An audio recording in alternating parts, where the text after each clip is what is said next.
Bon matin. Yo, c'est Mounir. Je pense que je vais low-key juste écrire au ministère de la Culture sur Twitter. Je vais dire, yo, est-ce qu'on peut set up un meeting? Allô, moi, c'est Daphné. Ouais, mais elle m'oblige à regarder un film d'une heure sur un ours. Puis là, j'étais comme vraiment frustrée. Puis j'ai dit, moi, je regarde pas ce film-là. C'est Café Snake. Bon matin. Bon matin.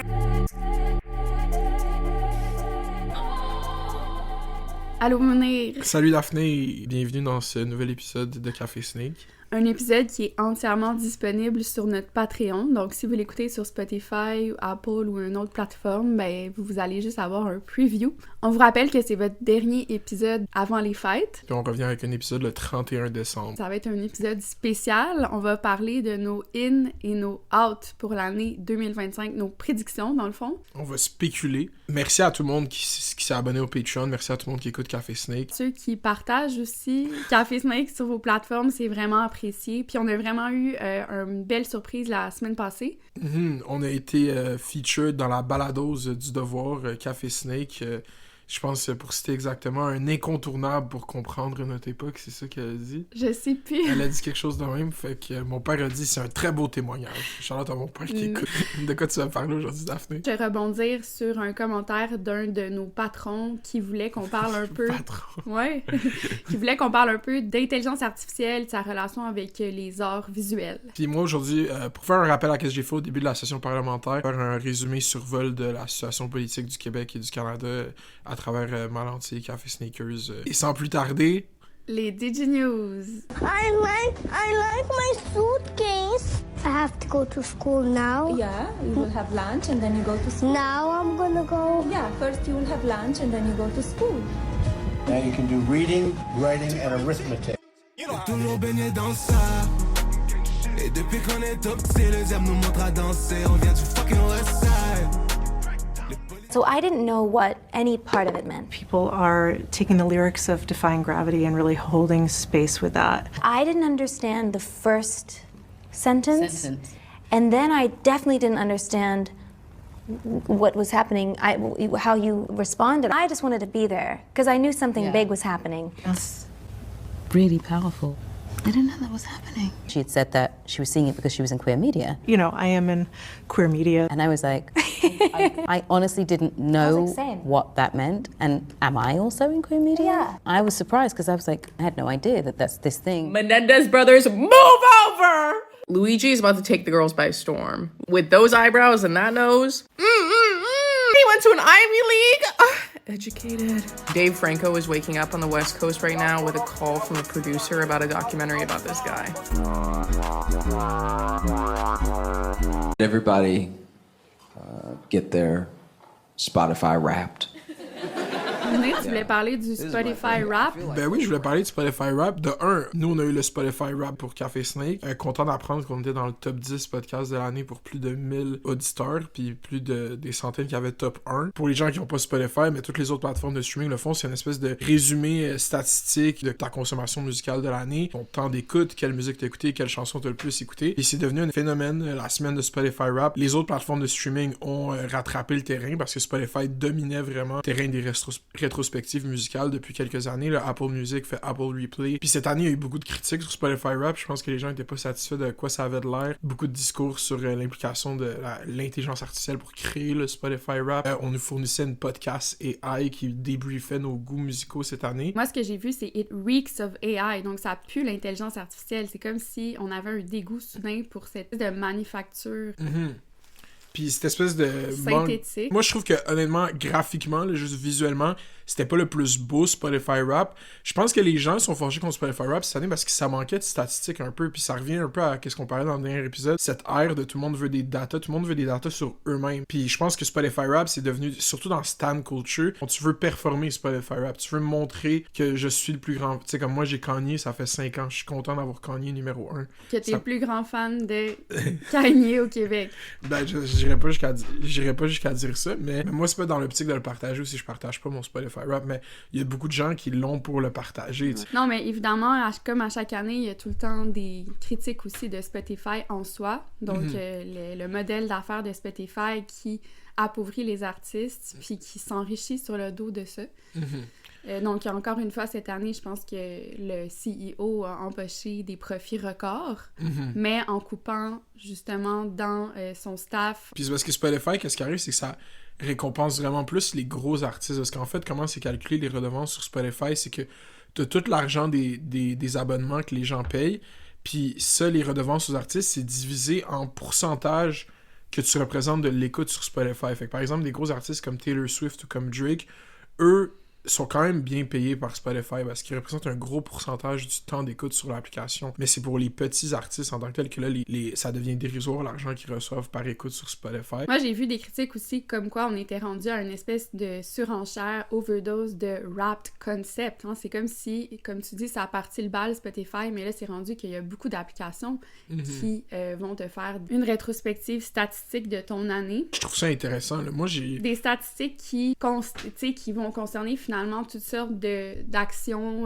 quotidiennes. Par exemple, toi, je sais, Mounir, que tu regardes souvent ton nombre de pas effectués dans une journée. Qu'est-ce qui est intéressant avec Spotify Rap, puis tout ce qui est culturel, c'est que ça devient un cultural signifier. C'est comme, moi, j'ai Clairo dans mon top 3. C'est de même, je le vois, en fait. Puis je vois même du monde qui sont gênés. Genre, j'ai vu une TikTok d'une créatrice québécoise qui était gênée de share son Spotify Rap parce que sa chanson la plus écoutée de l'année, c'était Carnival de Kanye West. Pourquoi c'est négatif? Ben parce que je pense que c'est pas ça son branding. Là. Elle aurait préféré que ce soit Charlie XCX. Je sais pas pour vous, mais moi, j'ai eu, comme dans mon Spotify Rap, que j'étais une Pink Pilates Princess. Et je trouve que ça me représente pas du tout. Puis il y a plein de gens qui ont reçu la même étiquette. Puis d'ailleurs, on a dit, effectivement, cette étiquette-là a l'air générée par l'intelligence artificielle parce que ça reflète aucune réelle identité ou tendance consommation musicale. Qu'est-ce que c'est une Pink Pilates Princess? J'ai vu aussi comme une certaine fatigue par rapport au rap parce que c'est rendu un meme. Justement, on l'a utilisé pour parler du génocide. Donc, on a fait le Netanyahu 2014 rap. Puis il y a même Québec solidaire, tu m'as montré hier, qui a fait un rap de Legault.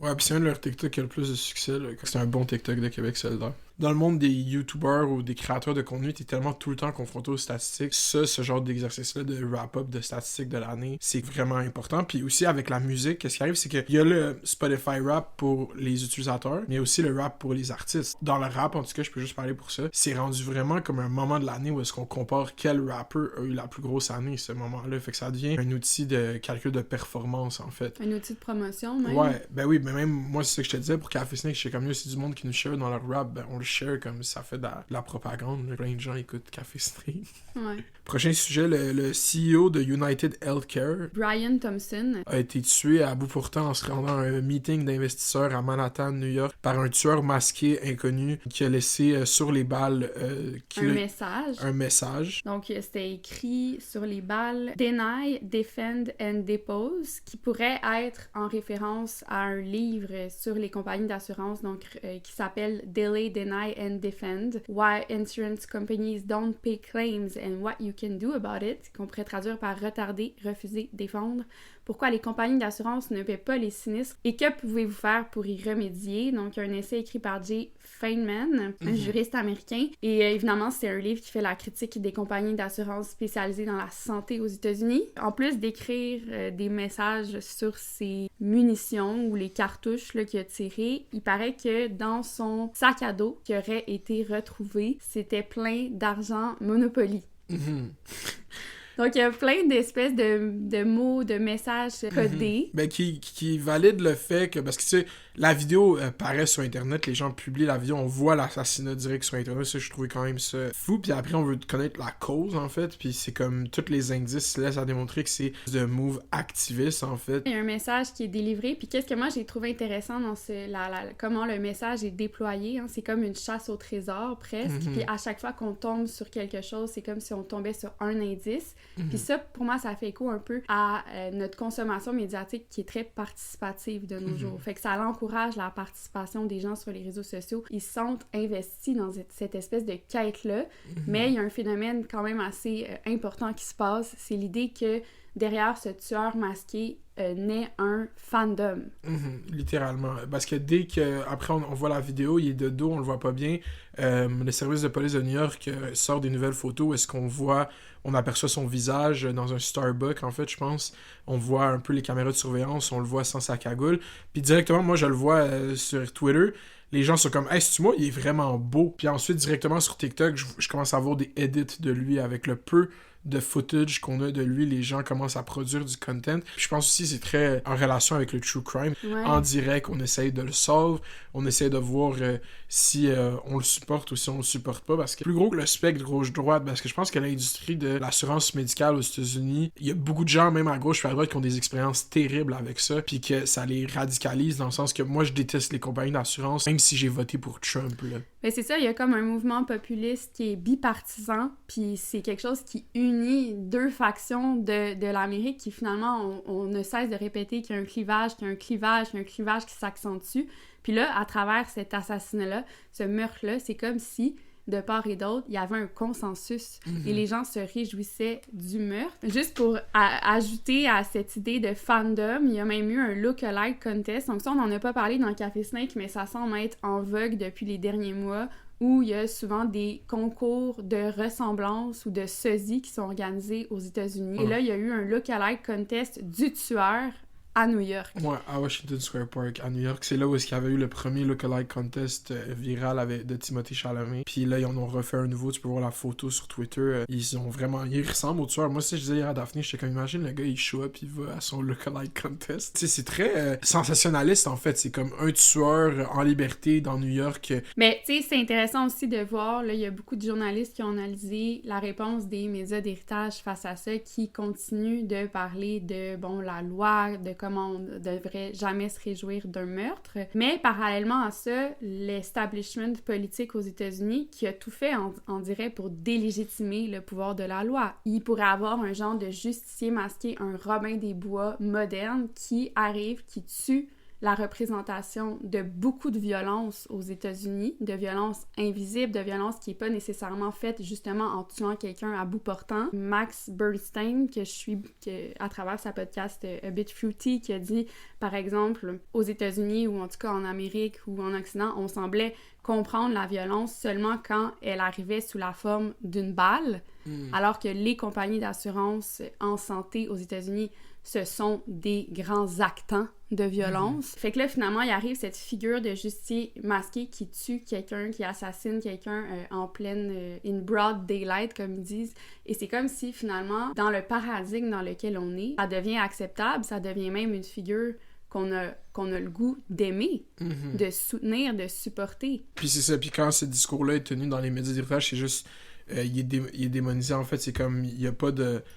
c'est juste non, le meurtre c'est mal, c'est violent, il y avait une famille, il y avait des enfants, c'est une personne. Je comprends ce layer de discussion, mais en fait c'est la discussion plus large. Analyser pourquoi il y a autant de gens qui se réjouissent de ça dans la collectivité américaine. C'est pas nécessairement de s'arrêter comme, oui, la vie c'est précieux puis la mort c'est tragique, mais c'est pas ça la discussion. Rest in peace. Non, mais c'est quand même intéressant parce que, tu sais, durant toute la campagne électorale, on sentait qu'il y avait pas... Les démocrates ont abandonné, tu sais, l'idée d'avoir un appel populiste, mais là, on voit que à travers cette cause-là, de s'allier contre les compagnies d'assurance en santé qui font du profit sur le dos de la souffrance des gens, il y a réellement un enjeu qui plaît autant à la gauche qu'à la droite. Ben oui, notre dernier sujet pour les DJ News, c'est la sortie que François Legault a fait, puis ça va tie-in avec mon sujet. C'est la sortie qu'il a faite au dernier jour que les députés siègent à l'Assemblée nationale pour nous rappeler qu'il voulait envoyer un message fort aux islamistes, pour le citer. Moi, je veux aujourd'hui envoyer un message très clair aux islamistes, là. Et qu'il allait dire que si on va contre les valeurs d'égalité homme-femme et de liberté du Québec, ben dans le fond, vous allez avoir affaire à nous. Puis cette expression de l'islamisme public pour François Legault, c'est des prières de rue, des prières publiques qu'on a pu voir récemment devenir virales sur les réseaux sociaux. Entre autres à cause que pendant les manifestations en support à la Palestine, si ça tombe pendant les heures de prière, ils vont souvent prendre des pauses pour prier. Donc ces prières-là pendant les manifestations sont filmées et ensuite sont packagées sur Twitter comme si c'était un move de prosélytisme, une façon d'envahir l'espace public du Québec. C'était une démonstration de force, comme s'il y avait une intention, en fait, dans cette prière pendant une manifestation, de prendre le contrôle du territoire. C'est comme ça que les penseurs comme Mathieu Bocoté... J'étais à la radio en fin de semaine, ça n'a pas été facile. Puis il y avait un juriste à côté de moi qui a repris cette idée comme quoi, oh mon Dieu, c'est un phénomène tout à fait récent, puis qu'on voit ça... des prières dans l'espace public ou des événements religieux, alors que c'est quelque chose qui a lieu depuis, je sais pas, au moins depuis que je suis née, tu sais. Tu vas dans, comme j'ai dit, tu vas dans Outremont, il y a beaucoup souvent d'événements, de fêtes dans la communauté juive hassidique. Ça fait partie de l'ADN de Montréal, en tout cas, du moins, c'est la ville où j'habite, là, mais d'être multiculturel, puis j'ai comme l'impression, moi, que si c'était pas des manifestations pro-Palestine puis de l'islamophobie, tu sais, c'est souvent perçu comme un signe de l'ouverture du multiculturalisme au Québec et tout. Puis c'est comme pour l'islam en général, c'est des fêtes dans des parcs pour des fêtes religieuses, des mosquées qui vont organiser des espèces de barbecue, si on veut utiliser le terme occidental, ou juste des parties de la communauté. Puis si ça tombe pendant l'heure de prière, ben les gens ils vont prier dans le parc. C'est juste quelque chose de communautaire, en fait, puis ça existe depuis qu'il y a des communautés musulmanes au Québec. C'est vraiment... Moi, je voulais en parler dans les DJ News parce que je trouve ça intéressant comment... Puis c'est drôle parce qu'on a eu une nouvelle vidéo hier qui est sortie parce que des musulmans ont prié devant la basilique Notre-Dame à Montréal. Puis là, c'est comme si c'était volontaire, en fait. C'était pour asserter la dominance de l'islam sur l'Église catholique ici. Puis c'est comme ça que c'est framé sur Twitter. Les gens, ils disent... Aucun média n'en a parlé. Une chance qu'on a Twitter pour pouvoir en parler. Mais en fait, moi, je veux dire, c'est... Vous en parlez parce que Twitter existe, parce que quelqu'un, puis c'est Alex Lavoie de Rebel News, la première qui a commencé à publier ça massivement, qui a réalisé qu'il y avait de la valeur algorithmique dans partager ces vidéos-là. Fait que là, à chaque fois qu'il y en a, on les publie, mais avant, on les publiait pas, mais il y en avait aussi. En fait, c'est juste quelqu'un a découvert comme « Oh my God, c'est le parfait framing. Les gens sont tannés des manifestations pour la Palestine. Les gens aiment pas l'islam. Ben, publions ça ensemble, puis on va lui donner une connotation politique. » En fait, quand on est allé dans ces manifestations-là, les gens qui sont là, qui sont issus de la communauté musulmane, souvent, c'est comme des familles, c'est des gens qui sont là pour... On les caricaturise comme des espèces de djihadistes, en fait. Fait que c'est pour ça que François Legault a dit... Puis c'est le langage qui est important. Il a dit « Je vais envoyer un message aux islamistes. » C'est quoi? Il aurait dû définir. Il veut pas envoyer un message à la communauté musulmane. Il reprend le langage des gens sur Twitter qui, quand moi puis Ruba Ghazal, on poste une photo, ils disent qu'on est des islamistes. Moi, je pense que l'idée derrière ça, c'est de faire l'équation, corrélation musulman égale islamiste. Ben c'est ça, puis ça, c'est complètement absurde, dangereux, stupide. Puis François Legault serait pas capable d'expliquer son raisonnement dans une discussion de plus que 5 minutes. Genre, il serait juste pas capable. Mais en France, ça a commencé qu'on utilisait ce mot-là, islamiste. Il faut faire attention aux islamistes pour qu'ensuite ça fasse naissance à un politicien comme Éric Zemmour qui dit il n'y a pas de différence entre islamiste et islam. C'est la même chose. Fait que c'est ça la progression de ça. C'est qu'on va juste faire l'amalgame complet. C'est comme l'islam, c'est l'islamisme. Si vous voulez écouter le reste de l'épisode, abonnez-vous à notre Patreon, le patreon.com/cafésnake. Ça, c'était l'extrait gratuit. Merci, puis sinon, on se revoit au jour de l'an. Ouais, joyeux Noël. Voyez un musulman, vous a dit joyeux Noël, the fuck.